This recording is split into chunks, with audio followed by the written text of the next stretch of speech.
All right, Ultimate Hoops Nation. My name is Reed Nelson. This is Luke Hanlon. This is the Dream League Insider Recap Show. Griffins, they're in a row. They're not dead yet. They're absolutely not dead. We'll get to them in a second. First game of the evening, Mustangs prevail over the Generals, who fought hard to the end. 78-69, Mustangs win. Levante McCullough had a nice little game. Yes, he did. 18 points on 6 of 15 shooting. Would have liked a little bit better shooting percentage, but still. Did he lead them in scoring? Yep, he did lead them in scoring. Bronson Byrne, 14 and 8 on 7 and 10 shooting. But Juman Davis with his 6 wide open layups down the court every time. Multiple wide open threes as well. 27 points on 10 of 16 shooing. This is a classic case, and I know it's kind of cliche, but the Mustangs were just too much. Yeah. They were full strength. They were just too much. Yeah, I think Michael Thomas was a little late, and James Carr's a little late, a couple minutes, and then Brendan Williams doesn't show up for the third straight week, I want to say now. Attendance has been such an issue now for the Generals for 4 weeks. We've seen when you're shorthanded, it hurts, especially when you're a 2-8 now, I think 2-9 team.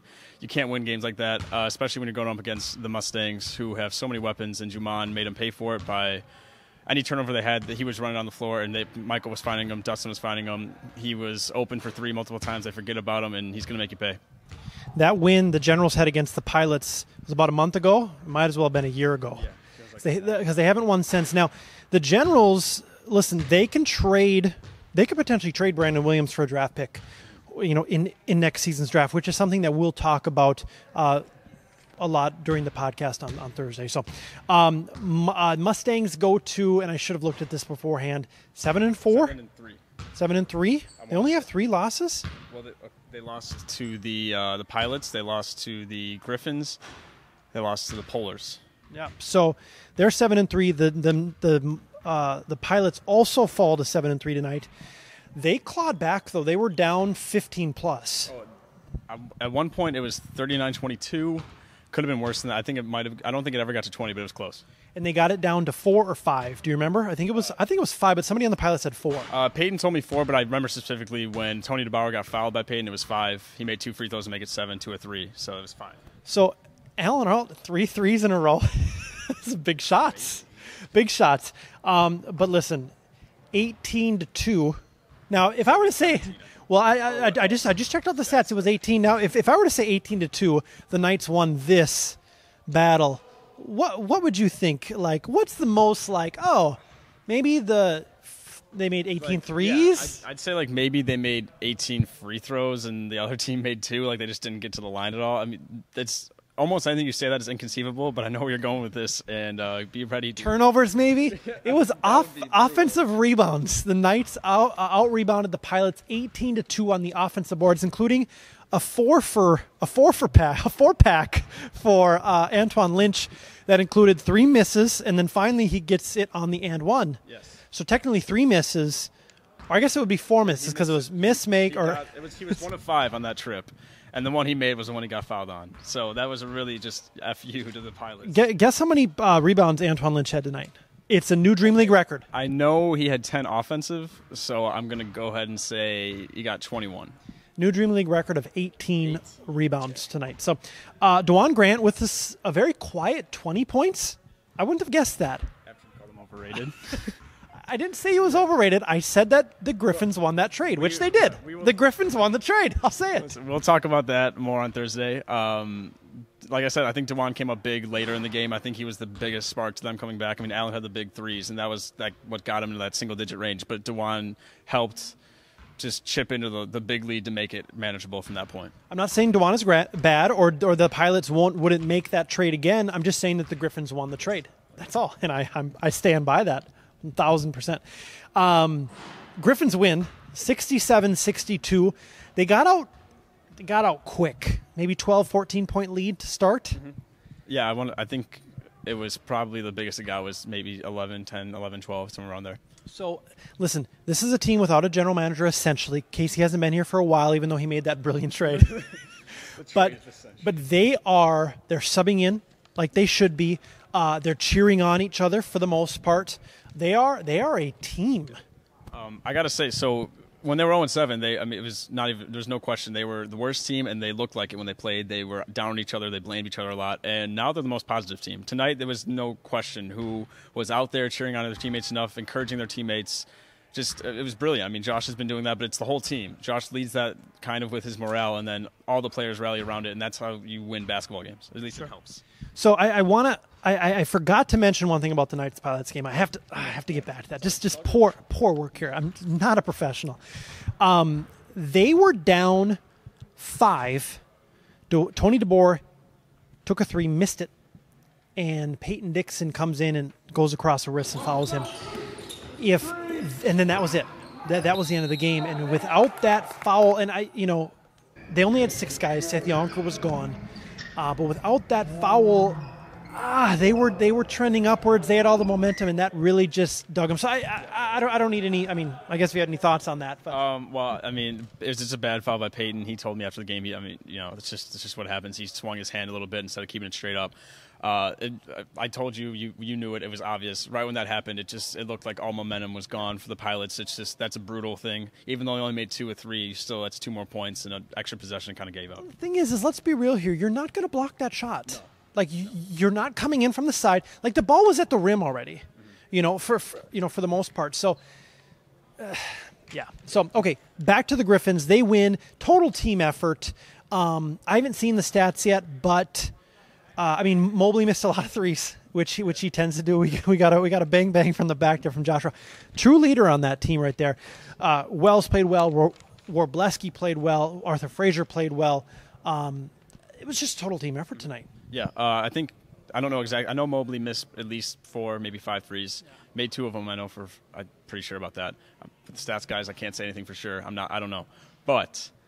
He was 1 of 4 late with free throws. He came up and was, talking with me a little bit of that about his game. He needs to work on them. That's obvious. That was a way the Jackets could have came back in. But they came through late. Greg Wells made 2 clutch free throws after Kevin told his team to foul him. What did you think of that call? Because there's about 70 seconds left in the shot clock. I think that late in the shot clock, that's a mistake. There was about 35 seconds left in the game and about 17 seconds left on the shot clock, and he wanted them to foul. I think if you're going to foul, you foul right away there. I mean, they were down 3, and it was 38 seconds left on the clock when they made the foul. If you're fouling James Mobley, that's a perfect foul. That's what I think he wanted. I remember I have the quote on my phone. I don't want to misrep. You can edit this out, right? I don't want to I can absolutely edit it out. Well, here I will say this. At the end of the game, or at the end of this video tonight, we have the last 3 minutes of that game, which we're just going to – actually, I think it's the last 2 minutes, which we're just going to play straight through. So, back to the quote. Okay, so Kevin, after – Abby pretty much said, why are we fouling? Why are we doing this? And Kevin said, they're missing free throws. You know who to foul. But they fouled Greg Wells, and this was after the foul had already happened. They don't know who to foul. This is after the foul had already happened, he said this. So – if he could have gotten a timeout and specified who he wanted to foul, which I'm pretty sure he wanted to foul James Mobley, then it would have been a good move. But listen, I was right there. He said foul, and Greg Wells was the only guy with the ball. Yeah. So it sounded to me like they wanted them to foul Wells. What about Randall Padua? He's surprising. I mean, this is a guy who was released by the Griffins earlier in the season and who was making an impact, getting significant minutes at the end of the game there. What about his game has kind of come alive? I just think we haven't really been able to notice him because, one, when he was on the Griffins, they were a dumpster fire. Nothing was right. He didn't get much playing time. I mean, Omar was there. It was just a bad situation. And then he goes to the Pilots, and he's only there for like 2 weeks, and he's not even supposed to be there the second game, or he is, and he doesn't sub himself in. He never fit in with the Pilots. There's too much talent on that team. Here, he gets to come to a place where you have 2 dominant guards, so you're going to forget about him if they're on the floor. And that opens up open threes for him. He was, driving and getting to the basket, opening up chances for his other guys. You see he's got a solid offensive game. We saw that a little bit with the Griffins, but it's just never been in this volume, and I think he's a lot better than people expected. So as I just mentioned, the end of the Griffins Yellow Jackets game will be up right after we're done here. So the Griffins now are at 3 wins, and so are the Yellow Jackets. And the Polars are breathing a sigh of relief tonight because they don't have the Yellow Jackets breathing down their neck any longer. We'll talk all on Friday about whether the Griffins can keep this going. I don't see any reason why they can't. They look good enough to pretty much beat anybody but the Knights right now. Who even knows? They might be able to beat the Knights. After, there was some disappointment on the Knights side after tonight's win. I know they got the win, so, that's all somewhat irrelevant, but they're disappointed with how they let the Pilots back in that game and everything, so. Thank you, sir. We will talk to everyone Friday, or we'll be on the podcast Thursday. It'll air on Friday, and we'll see you next week. Talk to each other.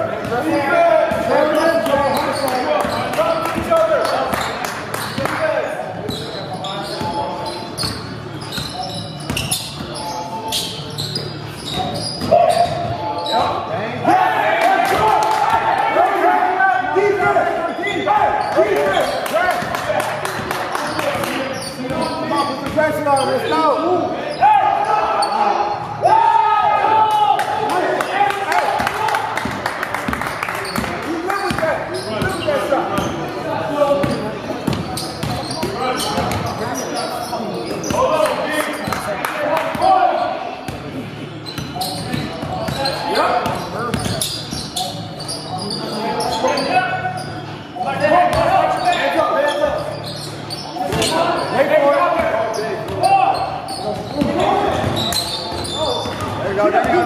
We got numbers. Short corner, Joe.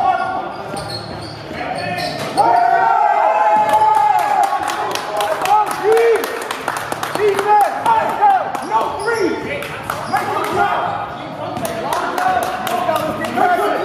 Let's get pressure. Oh, we like that. Yes, sir. Defense. Pick him up.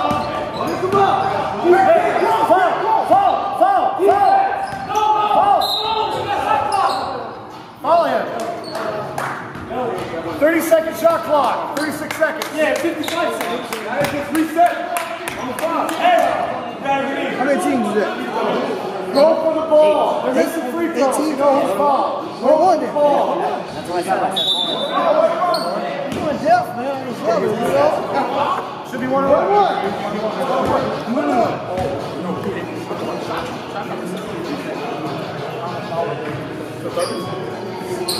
Ronnie, we haven't been on the same page all night. Huh? We haven't been on the same page all night. Okay. Rebound. Take your time. Rebound. Rebound on this. Yes, sir! Everybody know what we got? It's Hey, we're not fouling. We're not fouling. Throw hands on everybody. Hey, you got to Hey, throw hands on everything. Don't bail them out. There's nothing wrong. Straight up. There's no man. There's no man.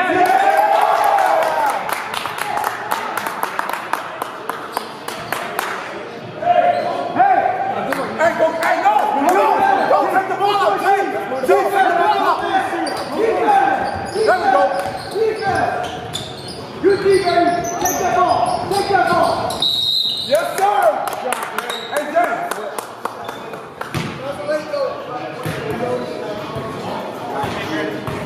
One more still. Last one. Let's go.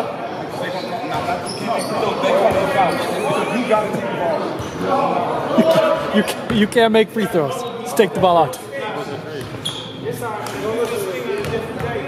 You got robbed. Are you recording video?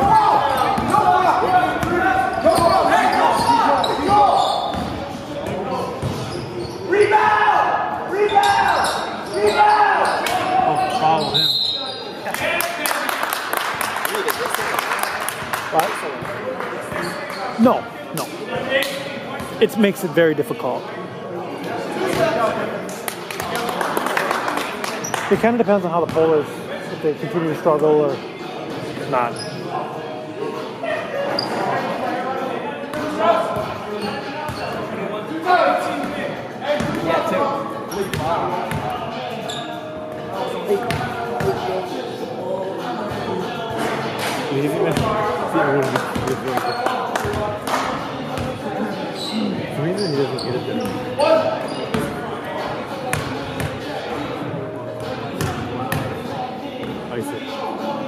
is.